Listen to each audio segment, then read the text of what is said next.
Hello aspirants and welcome back to GK insights and आज का हमारा टॉपिक है third Anglo Maratha war. So हमने पिछली वीडियोस में फर्स्ट और सेकंड एंग्लो मराठा वॉर्स को कंप्लीट किया।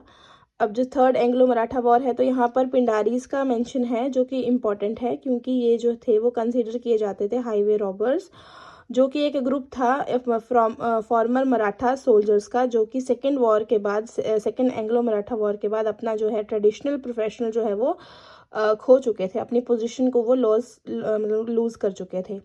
Then second Anglo Maratha war के बाद जो है वो मराठाज ने सब्सिडरी अलायंस जो एक्सेप्ट किया था, उसके बाद जो है वो पिंडारीज जो थे उन्होंने नेबरिंग टेरिटरीज को लूटना शुरू कर दिया था। जैसे कि उनमें कौन कौन सी टेरिटरीज इंक्लूडेड थी, that is your Nizam, Karnataka region, Malabar, British.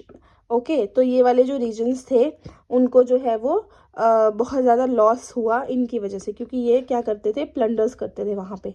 Then the activities of Pindaris were posing a direct challenge to the British पामाउंट।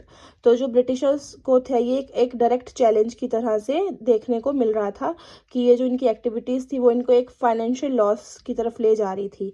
और after the completion of anti Pindari campaign, अब जब इन्होंने इनके खिलाफ जो है वो एक कैंपेन चलाया तो जो लॉर्ड हेस्टिंग थे उन्होंने मराठास को बोला कि आप एक नई ट्रीटी को साइन कीजिए जिसमें कि उनको एक ज़्यादा नया मतलब एक बहुत ज़्यादा कंट्रोल दिया गया ओवर मराठास।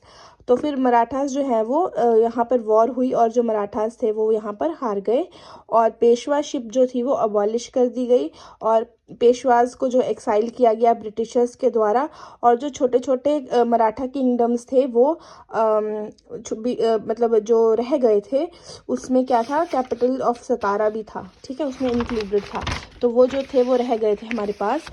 तो यहाँ पे जो थर्ड एंग्लो मराठा वॉर है वो consist of skirmishes such as Pindari war, battle of Sitabaldi and battle of Mahidpur, battle of खड़की।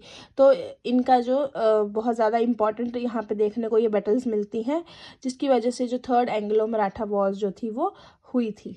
अब इसका रिजल्ट क्या था, जो ट्रीटी ऑफ ग्वालियर था वो साइन किया गया 1817 में, जो कि शिंदे और ब्रिटिशर्स के बीच में साइन हुई। Shinde gave up Rajasthan to the britishers. अब ब्रिटिशर्स को क्या दे दिया गया, राजस्थान दे दिया गया। और the raja of Rajputanas remain the princely states till 1947 after accepting British sovereignty. ठीक है, तो यहाँ पर जो रिमेन मतलब प्रिंसली स्टेट्स थे वो प्रिंसली स्टेट्स ही रहे। ट्रीटी ऑफ मंदसौर की बात करते हैं तो ये साइन हुई थी ब्रिटिशर्स और होलकर चीफ के बीच में 1818 में, जहाँ पर जो एक इन्फेंट को प्लेस किया गया था थ्रोन के ऊपर अंडर द ब्रिटिश गार्डियनशिप।